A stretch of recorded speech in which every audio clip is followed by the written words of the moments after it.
Greetings, explorers of the Enigma. Do you recall our last voyage into the labyrinth of Leonardo da Vinci's life? Well, brace yourselves, because we're about to delve even deeper into the whirlpool of mysteries and conspiracies that swirl around his name. Today, we're embarking on a quest to decipher the secrets of Leonardo da Vinci.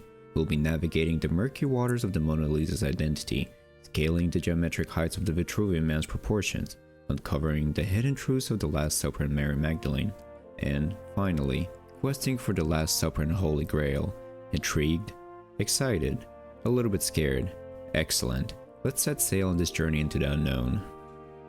First, we'll delve into the enigma of the Mona Lisa's identity. Is she a noble woman, a self-portrait, or perhaps an alien from outer space? Next, we'll explore the geometric mysteries of the Vitruvian man's proportions. Could this drawing hold the key to the universe's divine proportions, or is it just a really elaborate game of Twister? Then, we'll uncover the hidden truths of the Last Supper and Mary Magdalene. Is the figure to the right of Jesus really John, or could it be Mary in disguise? And finally, we'll embark on a quest for the Last Supper and the Holy Grail.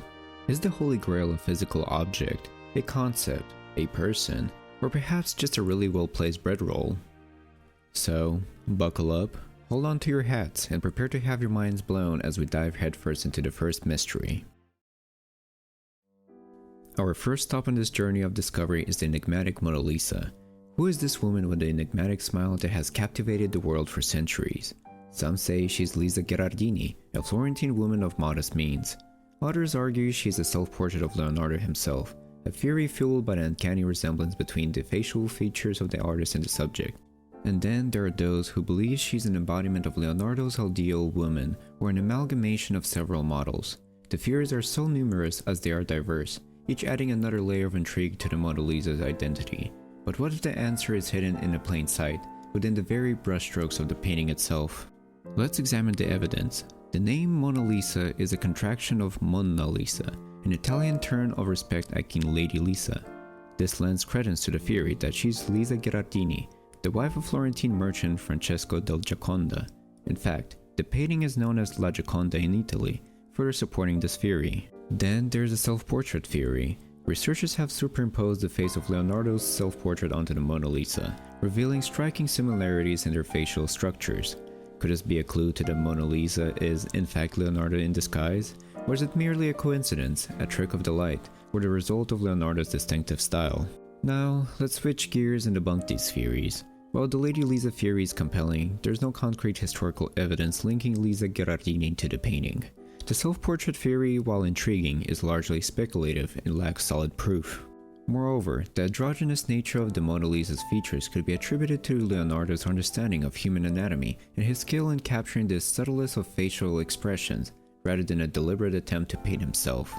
As for the ideal woman theory, it's largely subjective and depends on one's interpretation of what Leonardo considered ideal.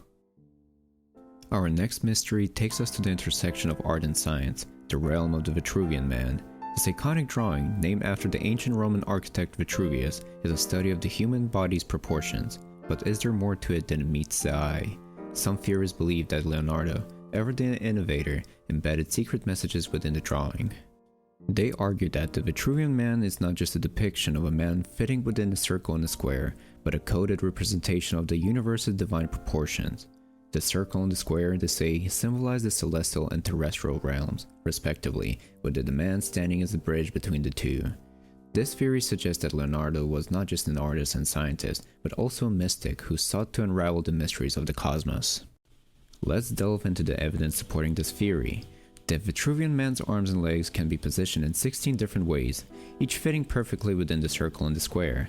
This suggests a mathematical precision that goes beyond more anatomical study. Furthermore, the drawing's dimensions correspond to the golden ratio, a mathematical principle found throughout nature and considered aesthetically pleasing. This ratio, also known as phi, is approximately 1.618 and is found in the proportions of the human body, which the Vitruvian man accurately depicts. Could this be a coincidence, or did Leonardo intentionally incorporate the golden ratio into his drawing? Now, let's turn our attention to debunking this theory. While the golden ratio does appear in the Vitruvian man, it's worth noting that it's also found in many natural and man-made structures. Therefore, its presence in a drawing could be a reflection of Leonardo's keen observational skills and understanding of nature, rather than a deliberate attempt to encode divine proportions. Furthermore, the idea of the circle and squirrel symbolizing the celestial and terrestrial realms is speculative and not based on Leonardo's known writings or statements. It's also important to remember that the Vitruvian Man was based on the work of Vitruvius, who did not mention such symbolic interpretations. Now, we turn our gaze to one of the most iconic scenes in Christian art, the Last Supper. This masterpiece by Leonardo da Vinci has been the subject of countless studies and interpretations, but one theory stands out for its audacity and its potential implications. It suggests that the figure seated to the right of Jesus is not John the Apostle, as traditionally believed, but Mary Magdalene, a close follower of Jesus. This theory is not new, but it gained widespread attention with the publication of Dan Brown's novel, The Da Vinci Code. According to proponents of this theory, Leonardo, known for his innovative approach and his willingness to challenge convention, chose to depict Mary Magdalene in the painting to highlight her importance in the early Christian movement. But is there any truth to this claim? Let's delve into the evidence. The evidence supporting this theory is primarily visual. The figure to the right of Jesus in their Last Supper is depicted with long hair, a soft face, and a delicate physique, characteristics typically associated with female figures in Renaissance art. Furthermore, the figure's posture and demeanor differ from those of the other apostles, adding to the impression of femininity. Proponents of the theory also point to the V-shape formed by Jesus and the figure next to him, which they interpret as a symbol of the sacred feminine. They argue that this symbol, along with the feminine appearance of the figure, is a coded message from Leonardo, indicating that the figure is Mary Magdalene. Some even go as far as to suggest that Leonardo was hinting at a romantic relationship between Jesus and Mary, a claim that has stirred considerable controversy. However, this theory has been met with skepticism by many art historians and scholars. They argued that the figure's long hair and youthful appearance are consistent with traditional depictions of John the Apostle, who was believed to be the youngest of the apostles. They also point out that the V-shape is a common compositional device in Renaissance art and does not necessarily have symbolic significance. Furthermore, they note that there's no historical or biblical evidence to support the claim that Mary Magdalene was present at the Last Supper. The idea of a romantic relationship between Jesus and Mary, they argue, is pure speculation without any solid foundation in historical fact. While Leonardo was known for his innovative approach, there's no evidence that he intended to challenge the traditional interpretation of the Last Supper in this way. Our exploration of the enigmatic world of Leonardo da Vinci's The Last Supper continues as we delve into another intriguing theory, the Holy Grail. This legendary artifact, believed to be the chalice used by Jesus at the Last Supper, has been the centerpiece of countless narratives and quests. Its supposed divine powers have made it one of the most sought-after relics in Christian lore.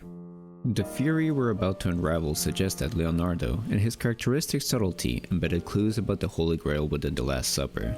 This theory, much like the Mary Magdalene theory, was popularized by Dan Brown's novel, The Da Vinci Code, where it is proposed that the Holy Grail is not a literal cup, but a metaphor for Mary and her alleged bloodline. But could there be any truth to this claim? Let's scrutinize the evidence. The evidence supporting this theory is largely symbolic and interpretive.